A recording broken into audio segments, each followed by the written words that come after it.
I'm locked up. My child is resting, and Sutton is sitting at home. So WUSA 9 was there as Karan Hilton Brown's mother, Karen, was released from custody after spending the night in jail in Alexandria. Yeah, so she was arrested just moments after that guilty verdict for the officer now convicted of murdering her son, removed from the courtroom for what U.S. Marshals are calling a disturbance. Now, Ms. Hilton Brown spoke to our Rafael Sanchez Cruz following her release. And Rafa, what exactly is she saying happened in court yesterday? Yeah, well, Karen is saying that outburst in court yesterday was her gut reaction to the guilty verdicts of Officer Terrence Sutton and Lieutenant Andrew Zabowski in connection to the death of her son, Karan Hilton Brown. During the trial, she was removed from the courtroom for sobbing during testimony. The U.S. Marshal's Office telling us tonight that the charges against her have been dismissed, but the investigation is still ongoing. He is finished.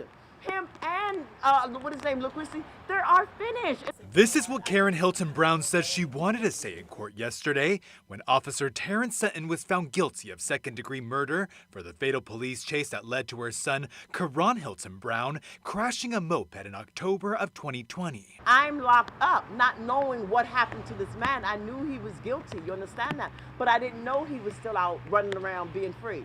And my thing is how it brought me back to justice being unfair. In a statement, Sutton's lawyer Michael Hannon said, now that the jury has returned its verdict, the judge will rule on our motion to throw out the verdict and enter a judgment of complete acquittal. Sutton and his co-defendant, Lieutenant Andrew Zabowski, were also convicted of conspiracy and obstructing justice for attempting to cover up the fatal police chase. Both officers have been on indefinite suspension without pay during these proceedings, according to D.C. police, who in a statement called this case a difficult and emotional matter for our city.